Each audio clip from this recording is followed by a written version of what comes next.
Welcome to another VC Wisdom Pod. We have Alvaro Alvarez del Rio. He's founder at Boost Capital Partner. Alvaro has a cool background, so he spends his time between the UK and Spain. He's founded Boost Capital Partner to help the most ambitious entrepreneurs create extraordinary user experience that have positive impact on people's lives.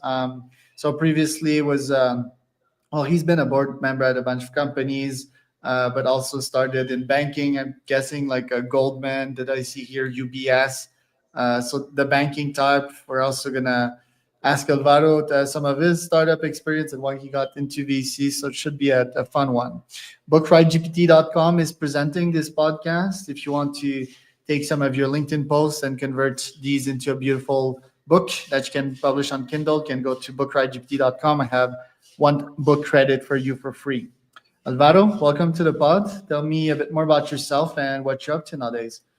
Yeah, thank you, Charles. Thanks for having me. So I guess, as you mentioned, originally, I grew up in Spain. I've spent most of my career living in London, in the UK. And that career, as you mentioned as well, started in finance, in investment banking. But most of it has been in venture capital. I started out as a partner at a fund called Initial Capital, where we invested a lot in the gaming industry, video games, as well as the consumer digital industry. Started Boost 3 and a bit years ago, in order to apply those best practices from the gaming industry to the larger digital economy, to entrepreneurs that are solving large problems, and help guide them through the creation of the most superior, most outstanding user experiences as a differentiating factor.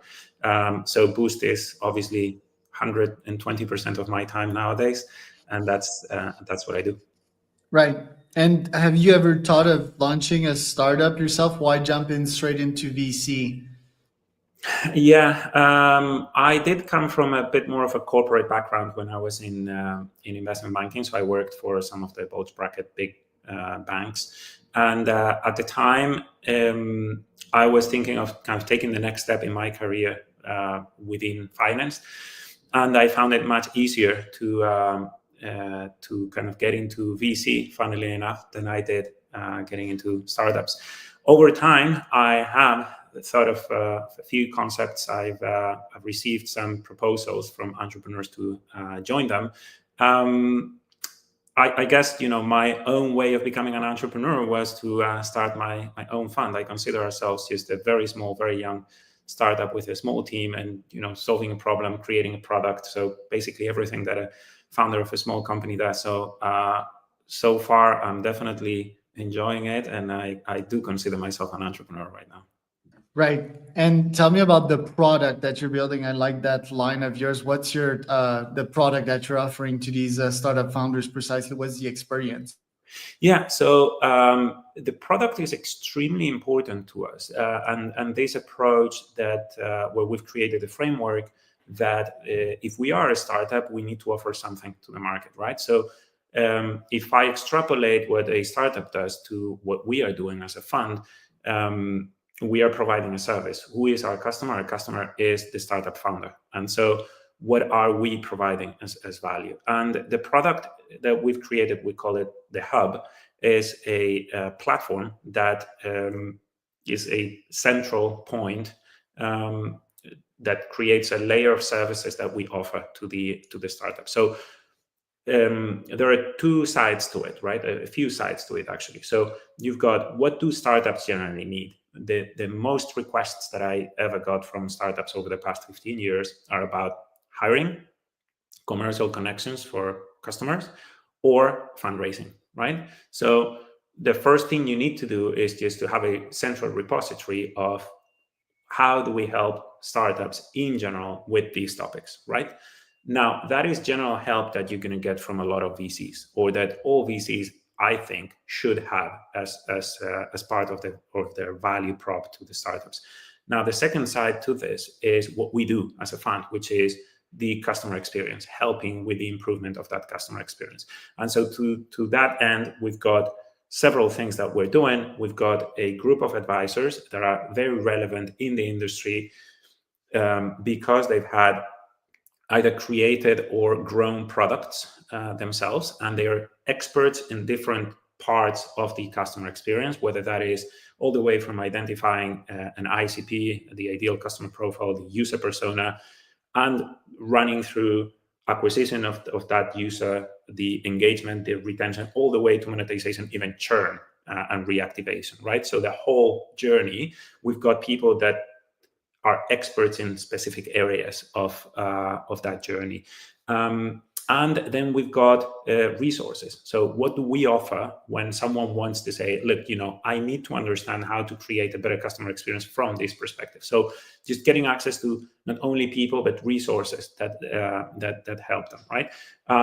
Events, just putting together the community, creating spaces like this one where an expert can share with our community, with our portfolio, what they know about a specific area of the customer experience. So fundamentally, the platform, which is what we call the product, is a one-stop shop where all of this information lives, that can boost our community and help them grow. That is what we're offering to the world. All of this is obviously, as a new fund, works in a little bit of a different way than it would have 5 years ago. It's AI native. It has lots of integrations. It has lots of automation, so that a lot more information can be ingested. It's a very data-driven approach to how the community works. So that's what we do as a product.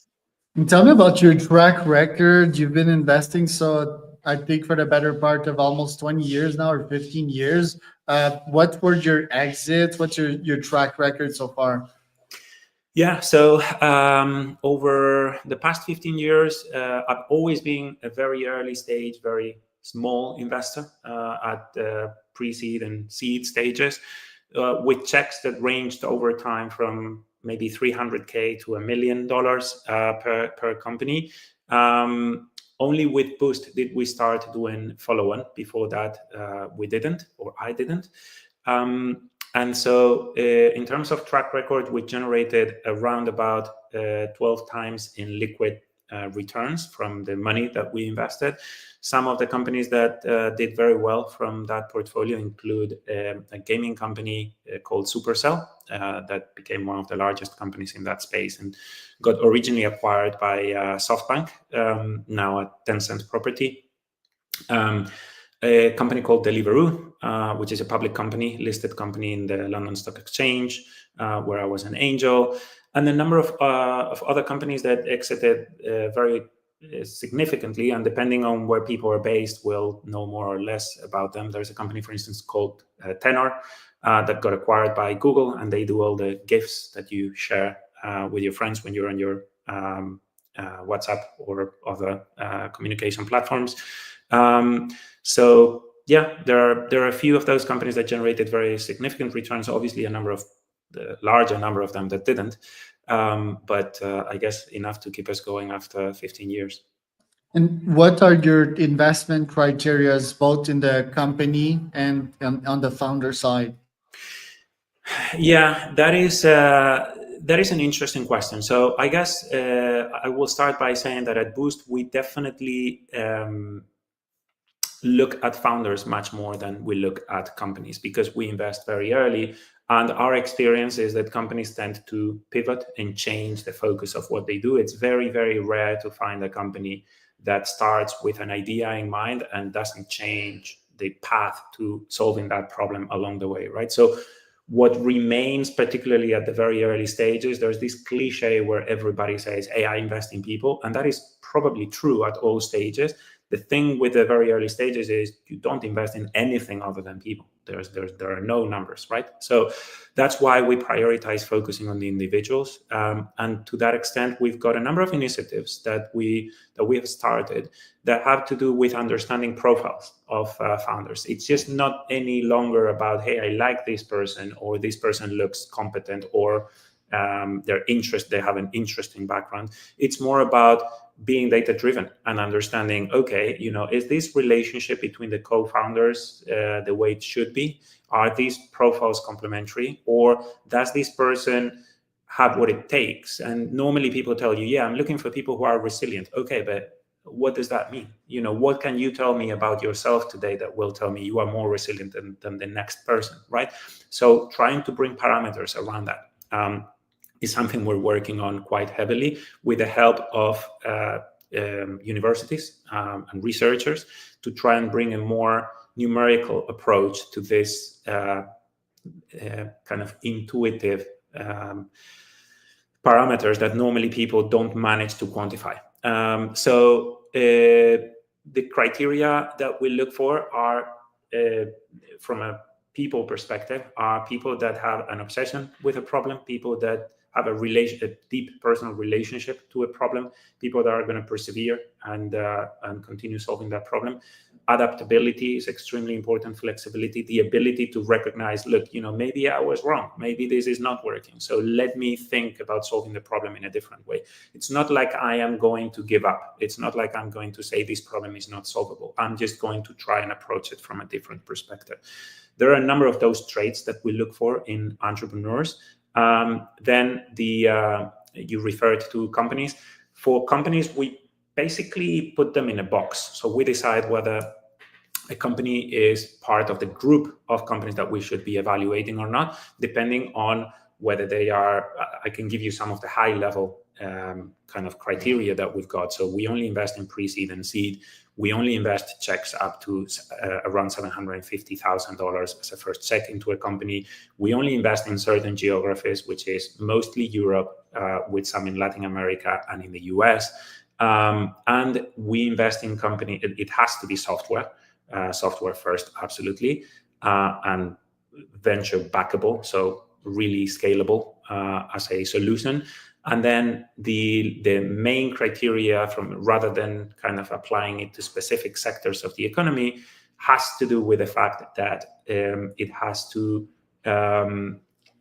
provide a superior customer experience. So it has to be a sector where normally the customer experience has not been perfect, and the company can create a more engaging customer experience.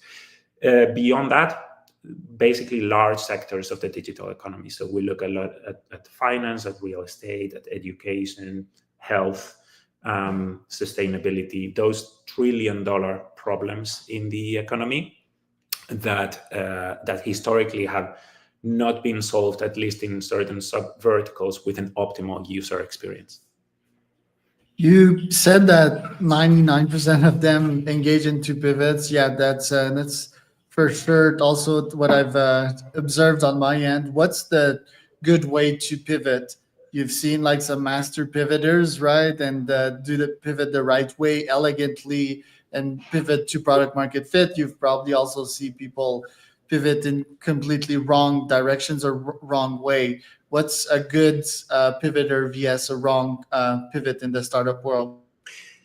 Yeah, I think the pivot has to do mostly with customer engagement. So I guess everybody creates a hypothesis in their head, right? I think I'm going to try and solve this problem, and I think this is what's happening. I think this is the issue, right? So then constant iteration, which is part of what we try and bring to the table when I talk about customer experience, about bringing a superior customer experience. Being in touch with your customer constantly, and then your customer tells you, well, actually, that is not a problem, or that's cool. I would absolutely use that, but my ceiling in terms of willingness to pay is $50 a year, and so maybe you don't have a business with that, right? So I think pivoting is a consequence of realizing that there is more value than that you're leaving on the table by not changing the approach to solving a problem, right?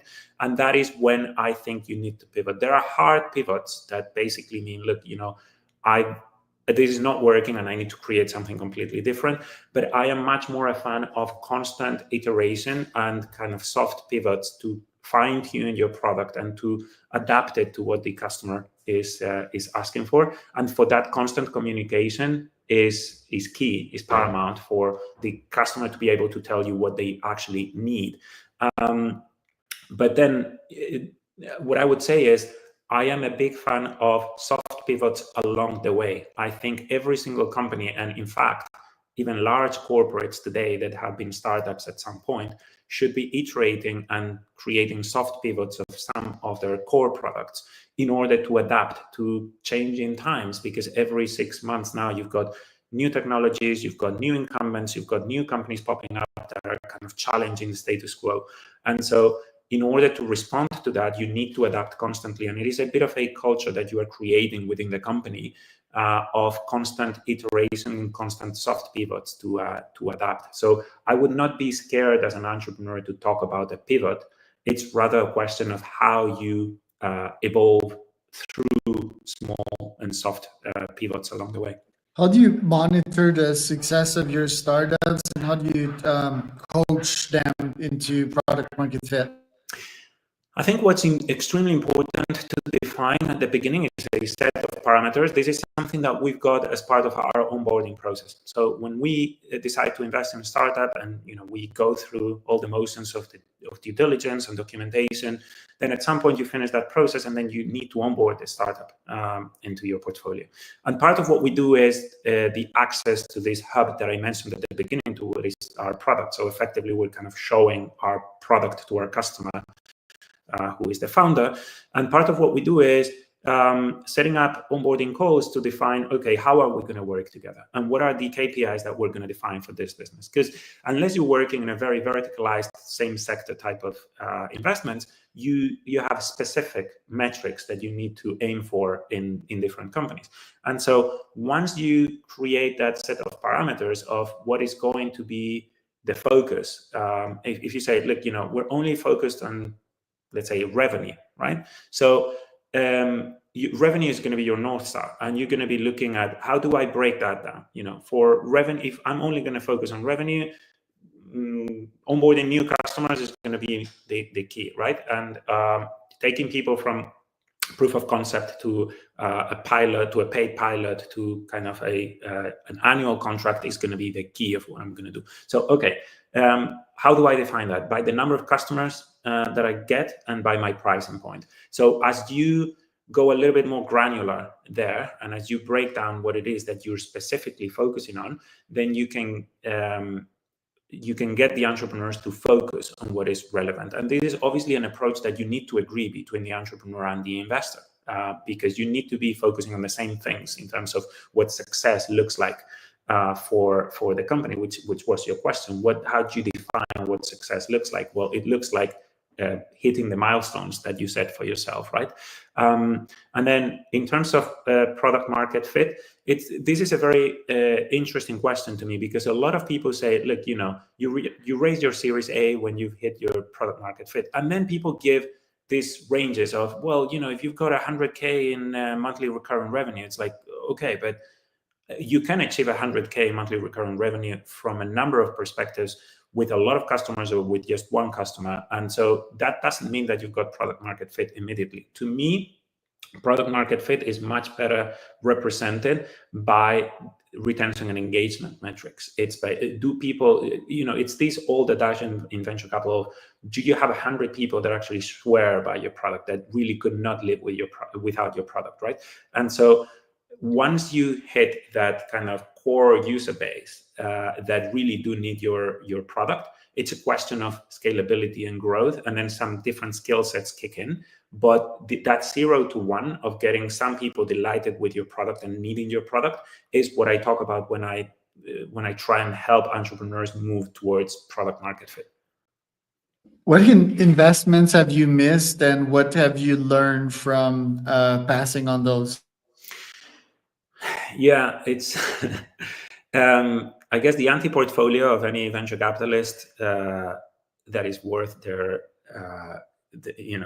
salary is it has to be much better than their portfolio, right? Whenever we miss out on an opportunity, I always say, I am happy that we looked at it. I'm happy that we got access to it, because this is an access-based business, rather than saying, well, I am sorry that we messed up, that we didn't see what they were seeing or anything like that, right? So I guess I always want to be in a position where I look at the deals that I'm interested in investing in. I look at the deals that are going to be successful, and then sure, we'll pass on some because we won't see what they are seeing. And that is the way this business works, and you have to get comfortable with that. Now, businesses that I've passed on, I would mention a kind of a couple in Europe in particular. Companies like all the way from Revolut to smaller companies, but very, very profitable, or significant companies like Swift with their bikes, like Sweatcoin, for instance. With a lot of these companies, what happened was very consistent, which was they were outside the box. It was none of these entrepreneurs failed to excite me, failed to impress me. They were clearly very strong entrepreneurs. They were not part of the box. And by the box, I mean, I was investing at pre-seed. It had to be $10 million valuation. It had to be no hardware. It had to be this and that and the other, right? And so, for instance, Revolut, I looked at Series A, a company called Rappi in Latin America. I looked at around about the same time. And there the question was, look, these companies are raising at $50 million in valuation. This is just not what I do. And so I would have generated 1000x type returns with those investments, but they were not part of what I did as a bread and butter. Now, do I regret that? Well, sure, hindsight is 2020, but I would have invested in a lot more businesses than just that couple of very successful businesses. I would have changed the framework of what my investments look like.